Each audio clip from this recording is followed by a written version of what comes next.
હવે એમના કાર્યક્રમોના આ કાર્યક્રમમાં એ તો સ્ટાર્ટ બેન્ડ લાવવાનું, લોકોને નચાવવાના, કુદાવવાના અને હબો કરવાનો એ ધારાસભ્ય તરીકે એને શોભે? એને નેત્રંગના એક કાર્યક્રમમાં એમ કે બહેનો મુઠ્ઠી વાળો, બધી બહેનો મુઠ્ઠી વાળો, અને બધી બહેનોને મુઠ્ઠી વાળો એટલે બહેનોને છે કે કંઈક હશે, કંઈ આપવાના હશે, ત્યારે કે બહેનો મુઠ્ઠી વાળો અને અબો કરો, અબો. આ એમના સંસ્કાર છે ભાઈ. આ આદિવાસીને કઈ દિશા તરફ આ ધારાસભ્ય લઈ જવા માંગે છે? ચૈતર વસાવા ધારાસભ્ય ડેડિયાપાડા, આપણે બધા જ જાણે છે. આવા ભૂતકાળમાં જ્યારે સરકારી કાર્યક્રમો થયા છે ત્યારે હિસાબ માંગે છે. ડેડિયાપાડામાં ફોરેસ્ટ વિભાગનો કાર્યક્રમ હતો તે સમયે પણ એને હિસાબ માંગ્યો અને સરકાર આપે છે. આ વખતે પણ સ્ટેચ્યુ ઓફ યુનિટીનો પ્રધાનમંત્રીનો કાર્યક્રમ થયો અને ત્યાર પછી બિરસા મુંડા જન્મજયંતિનો ઉત્સવ ડેડિયાપાડામાં ઉજવાયો. એ કાર્યક્રમ પણ બહુ સફળ રીતના થયો, એનો પણ હિસાબ માંગ્યો.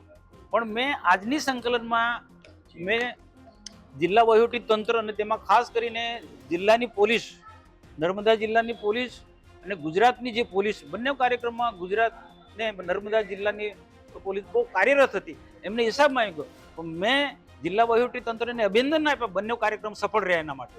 આનાથી નર્મદા જિલ્લાને આખા ગુજરાતને જબરજસ્ત મોટું નામ મળ્યું છે. સરદાર વલ્લભભાઈ પટેલનો જન્મજયંતિનો કાર્યક્રમ આપણે સ્ટેચ્યુ ઓફ યુનિટીમાં ઉજવાયો. બિરસા મુંડા ટ્રાઇબલ યુનિવર્સિટીનો બિરસા મુંડાના જન્મજયંતિનો ઉત્સવ ડેડિયાપાડામાં ઉજવાયો અને એમાં ટ્રાઇબલ યુનિવર્સિટીમાં જબરદસ્ત મોટી ભેટ મળી છે. તો એમાં ટ્રાઇબલ વિભાગને પણ જબરદસ્ત મોટું નામ મળ્યું છે. તો આ બંને કાર્યક્રમ સફળ રહ્યા એના માટે પોલીસને મેં ખૂબ ખૂબ અભિનંદન આપ્યા છે. કારણ કે તમે જો આજે પોલીસે કેટલું સુંદર કામ કર્યું છે, લાખોની સંખ્યામાં લોકો આવ્યા, પણ કાયદોની વ્યવસ્થા એટલું સરસ રીતના હતી, કોઈ લોકોને તકલીફ નથી, પરંતુ કોઈ એવા બનાવ પણ એવા નથી બન્યા. એટલે પોલીસને પણ અભિનંદન આપ્યું અને જિલ્લા વહીવટીતંત્રને પણ અભિનંદન આપ્યું. અને આવનારા દિવસોના આનાથી નર્મદા જિલ્લાને, ગુજરાતને જબરજસ્ત મોટો ફાયદો થવાનો છે.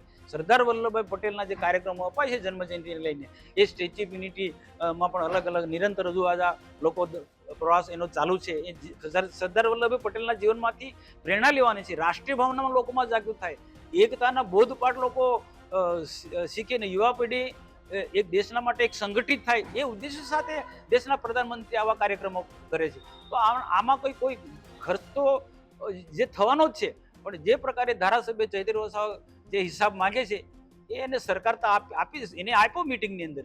એ જે રીતના જે માંગે છે નાની નાની બાબતમાં, એ થોડું અજુગતું કહેવાય. એને ખરેખર તો અહીંના ધારાસભ્ય તરીકે આભાર માનવો જોઈએ કે ડેડિયાપાડામાં બિરસા મુંડા જન્મજયંતિનો કાર્યક્રમ ઉજવાયો, એમાં દેશના પ્રધાનમંત્રી આવ્યા ને દેવમોગરા માતાજીના દર્શન કર્યા. એમને ખરેખર તો આભાર માનો. ટીકા ટિપ્પણીમાં છે એમને બીજો કોઈ ઉદ્દેશ જ નથી, પોઝિટિવ વાત કરવી જોઈએ એમને.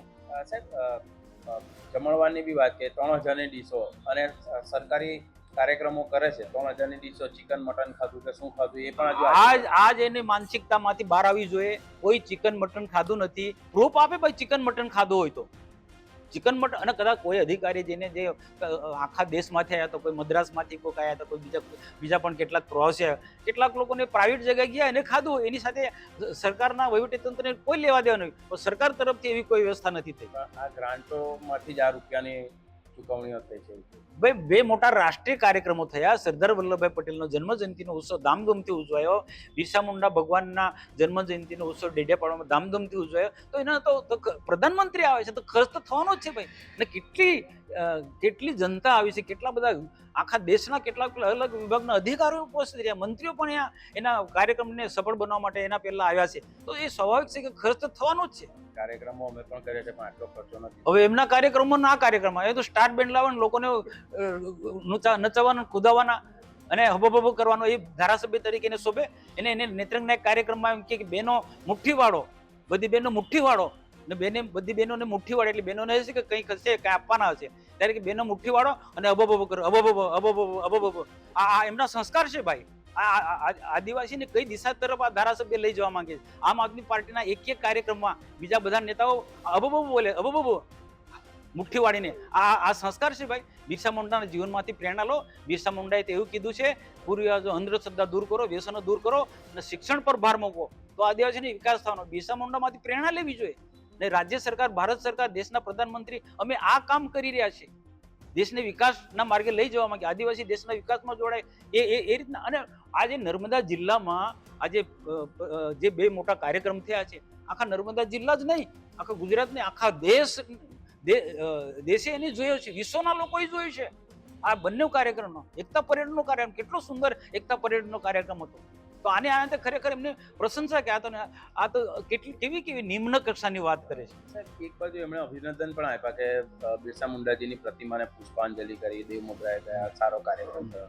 અને બીજી બાજુ આવી વાતો એનો સ્વભાવ જ છે. મેં નથી કીધું કે નેત્રંગમાં અબબ હવે એનામાં આ જ પ્રકારના સંસ્કાર જે છે, પોઝિટિવ વાતો ક્યારેય કરતા જ નથી.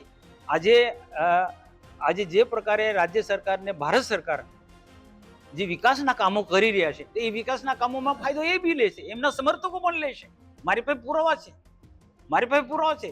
સરકારની જે યોજનાઓ છે એ કે ભાજપના લોકો એકલા થોડા લે છે, બધા જ લોકો હોય, કોંગ્રેસના હોય, આમ આદમી પાર્ટી, બીજા સરકારની સાથે ન જોડાયેલા આમ અને દેશના પ્રધાનમંત્રી 100 વિકાસ કરી, જ્ઞાતિ જાતિના ધર્મના ભેદ વગર એ માણસ કામ કરી રહ્યો છે. આવી ટીકા ટિપ્પણી વિરોધ પક્ષો એ બહુ કરો, વાંધો ને, અધિકાર છે, તમે હિસાબ માંગો, બધું માંગો, પણ એનું થોડુંક મર્યાદા હોય. માંસ મટન ખાધું આ બધી કઈ એનો કંઈક પ્રશ્ન છે એમનો?